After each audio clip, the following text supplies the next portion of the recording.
Hey everyone! Welcome to another fun little speed paint. This time I'll be working on some Baldur's Gate 3 fan art because, hello? I am quite a big Baldur's Gate and D&D nerd. I've really loved making art for this game.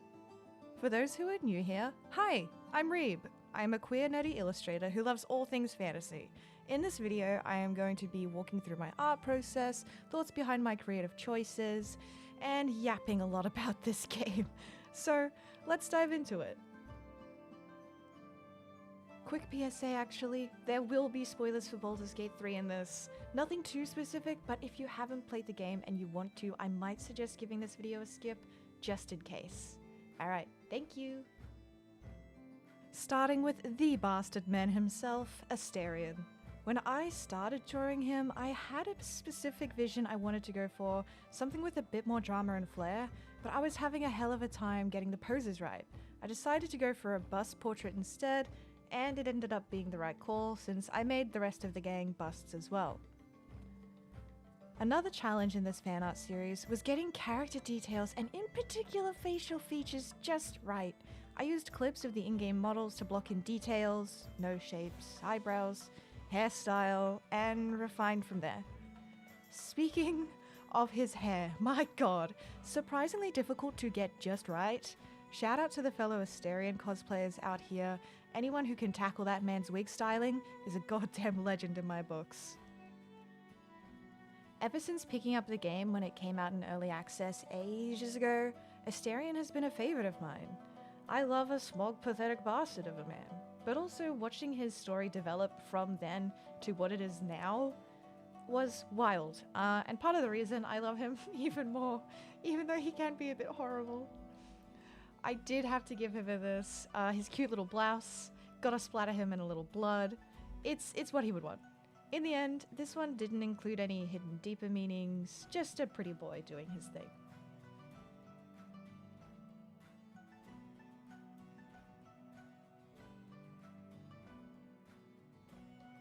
And now on to Gale! I had a more dramatic vision for Gale at first too, because I really wanted to capture that sad, puppy-eyed wizard energy. I struggled hard with the posing again. Even took my own reference images and started to feel like I was on track. I wanted to portray him casting his little spells. Nothing was quite clicking though. I did eventually find a reference online that I really liked, kind of captured a darker energy to Gale that I think is fun, and I went for that instead. Once I clean up the sketch, get the lines down, the flats filled in, I start going in with effects. For those who aren't familiar with this fancy wizard man, sometimes when he casts magic, he is illuminated in a purple glow. Adds a pinch more visual interest in my humble opinion. Gale will forever have a place in my heart of hearts, mostly because I'm a fan of wizards, but also because his story spoke to me. And now that we're done with him, on to Karlach!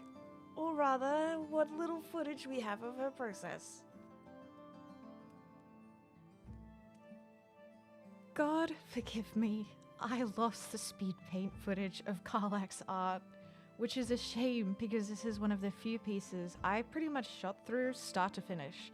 I had the vision and dived straight into it.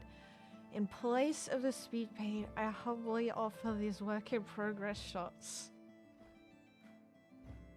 Karlach is another big favourite of mine. I wanted to capture a different side of this flaming hot barbarian.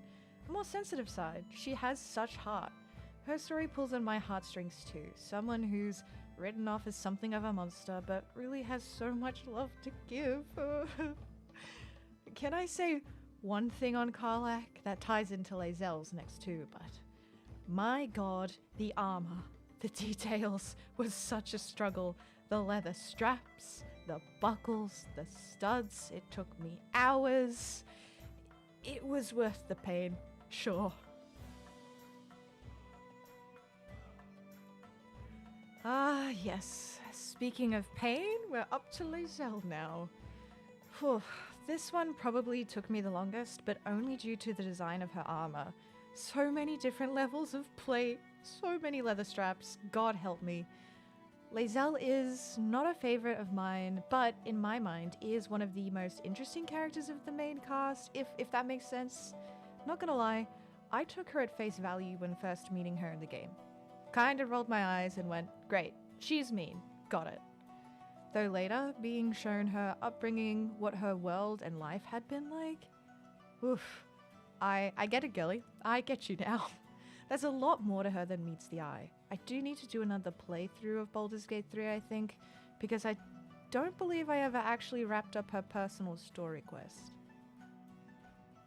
All this detail was also worth the pain. Overall, I'm really happy with how she turned out, and of course, had to sprinkle a little blood on her too.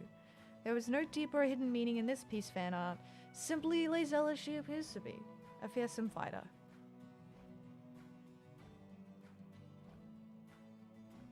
It's Shadowheart time.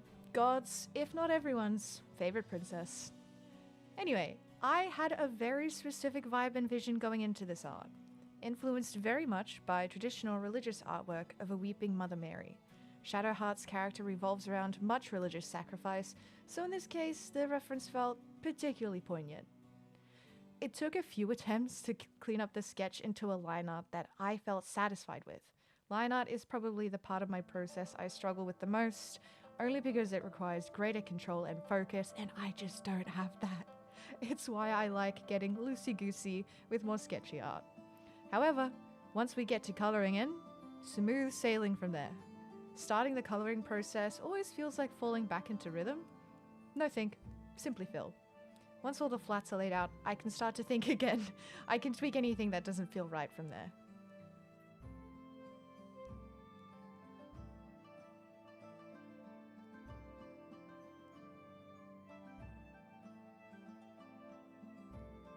And last, but certainly not least, onto my favorite fan art of this series, Will.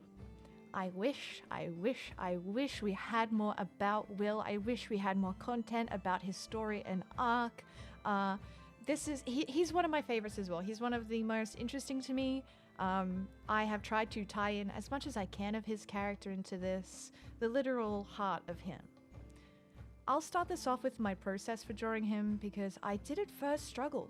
Much like my experience working on Asterion, I couldn't get the facial features and posing just right.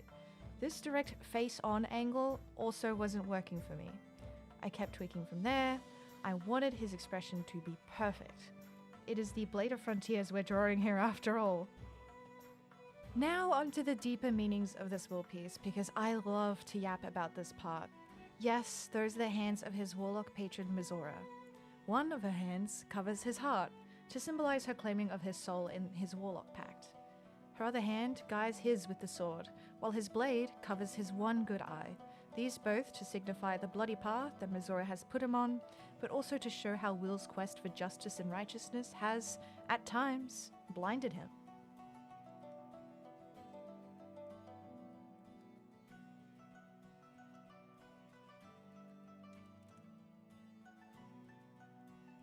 Will was really fun to work on. I mean, the whole gang was. Some were just a bit more tedious than others.